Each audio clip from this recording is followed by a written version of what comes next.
the streets talk. And when the streets talk, you listen. Thank you for showing me the world. You know that you are my one and only girl.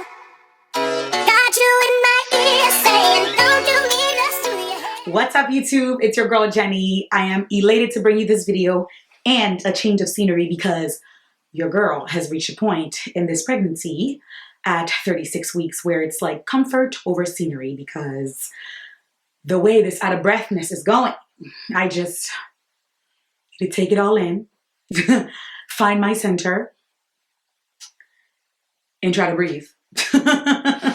Anyway, I'm really excited to bring you this video because I know it's one of the most highly requested video. I got a ton of text DMs from you guys going in on like the fibroid stuff. So ever since the very first video. So I'm really excited to just really get into it because I feel like fibroid is now being brought up to the forefront and being talked about. So I just figured what a nice way to just, you know, get this quick video out, and hopefully it'll be helpful to you, your spouse, your significant other, whoever.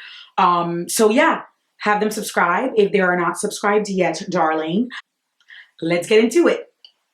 So one of the things I'm really excited about in talking about fibroids is the fact that number one, July was Fibroids Awareness Month. So which is super exciting because again, it is being talked about. It is being brought up to the forefront. It's being, you know, researched, and people are getting educated on it more often, which is always a win. I'm excited to tell you that Senator Kamala Harris and Representative Yvonne Clarke introduced a bill to further research and further educate on fibroids. Because again, like I said, it's this mystery thing that no one knows what it is. And it's just like, I don't know what's going on inside of me, but here I am dealing with all of these symptoms. That's something I'll probably be following closely. First and foremost, what are fibroids? What are uterine fibroids? Uterine fibroids are non-cancerous masses and growths that literally just hang out outside of your uterus and in your uterus.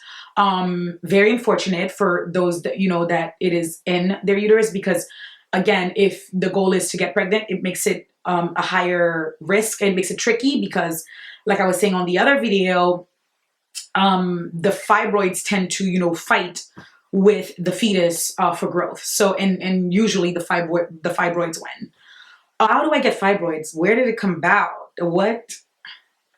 So, not a lot of research, but one of the trends that they have studied, or patterns that they have studied for a while now, any women that are dealing with fibroids, usually they have a family history of, you know, their moms, aunts, grandmas that have dealt with fibroids. So that's one. So family history plays a huge part in it. Second, your diet and whether or not you are obese.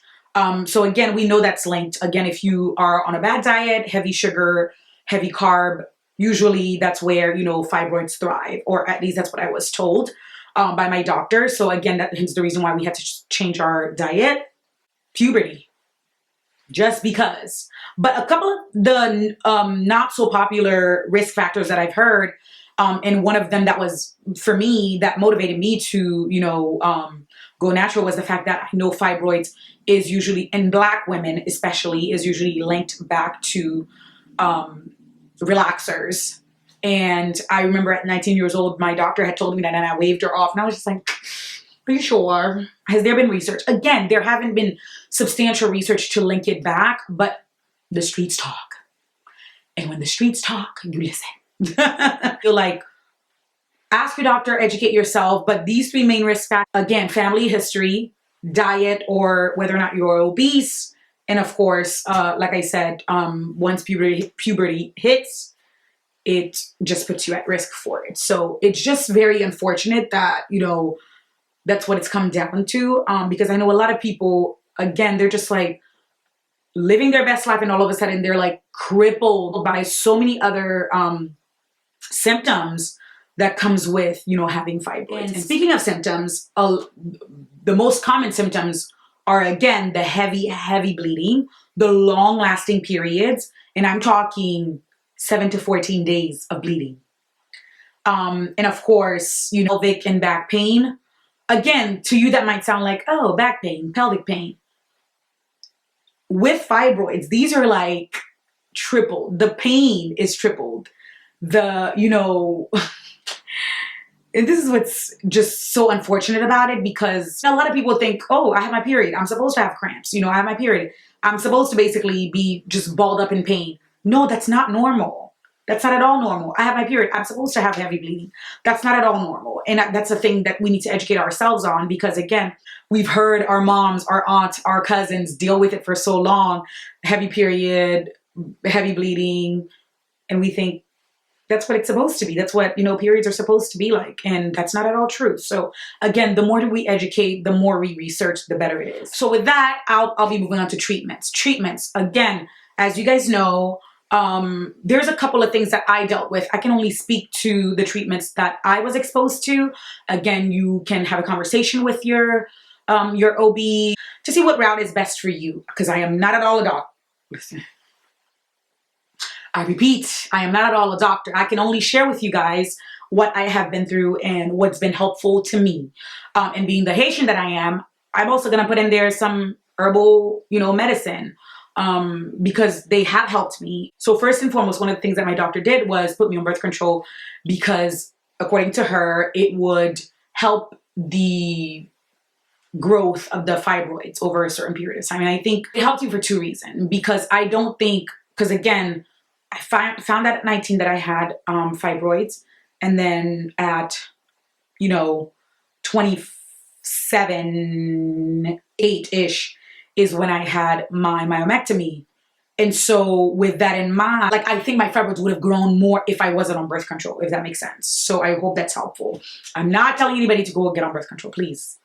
I'm just saying that's what I was exposed to, and that's what my doctor had advised.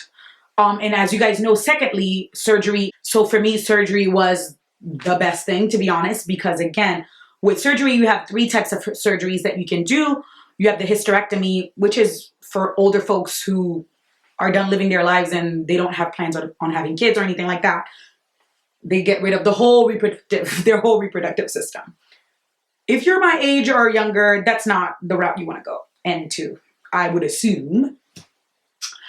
You would probably opt for the myomectomy. Again, they go and they clean you up, and things are supposed to be looking good. They should be looking good after the myomectomy. And the last surgery type that I talked about last time was the laparoscopic myomectomy, which is where they take, depending on how big your fibroids are, they take the robot. With the help of the robot, they help slice them inside of you and just take it slice by slice. I don't know much about that because I didn't end up doing it.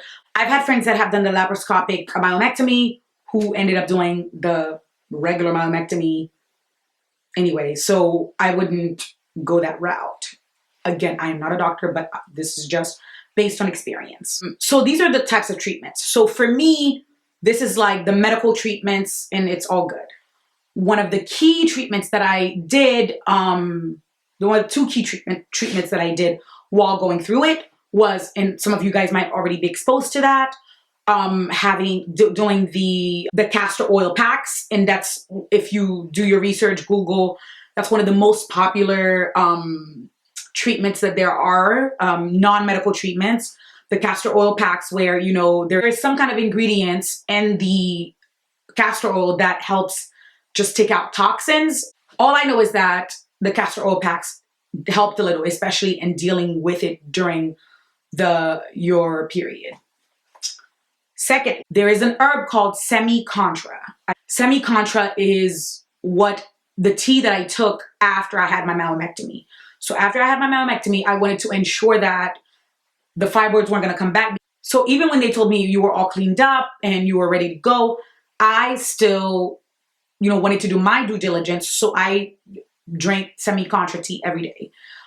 Semi-contra is a tea that they use in Haiti, but also, again, I found it on Amazon here, and the reviews on it were just ridiculous. People that were dealing with other things outside of fibroids, like endometriosis, people that were dealing with PCOS, and they found great solution and they found great relief. So one of the key questions that I was asked was, outside of, fertility, What else does fibroids affect?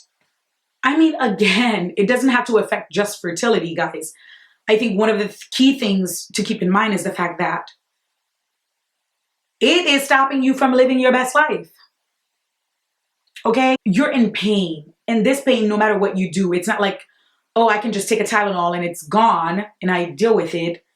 It requires heavy medication, and those medications might make you even moody. Those medications just might stop you from living your best life. Again, your social life might suffer. If you are like me, that you are anemic, my doctor was telling me that you're giving blood that you don't have. How can you pour from an empty cup? Those are the things that we don't discuss, that, you know, it's not just about, oh my God, I want to have a kid and get rid of my fibroids. No, it stops you from doing so many things. And the other thing that people don't talk about, which is superficial, is if it does get to a point where it's like so big, you literally are walking around looking pregnant. No female that I've been exposed to, at least, want to proudly, you know, display that I'm not pregnant, but here's my stomach looking like I'm 3 months or 4 months, because of the fibroids. Because again, these suckers grow so fast. My way. I don't want you guys to think of it only from the fertility perspective, but it's from the social perspective, the everyday life perspective, your work life perspective. Again, because if you have debilitating cramps where I know people that are vomiting, again, it's a lot. Again, I just want you guys to be aware, do your research, ask the proper questions, especially, like I said, as Black women, we need to hold our doctor's feet to the fire. Let them know exactly what you're feeling and, you know, go from there. Do your own personal research on the natural remedies that might exist. Because again, not everybody's apt to drinking, you know, all these pills. It's not good in the long run, right? We know that. So do your due diligence so you can get the proper relief that you need to live your best life. I know this was a short video, but I just really wanted to quickly come on and just, you know, talk to you guys about this. But I just wanted to keep it high level and quick and dirty because, again, these are subjects that we're not talking about. Let me know if you have any questions, and I will see you in the next video.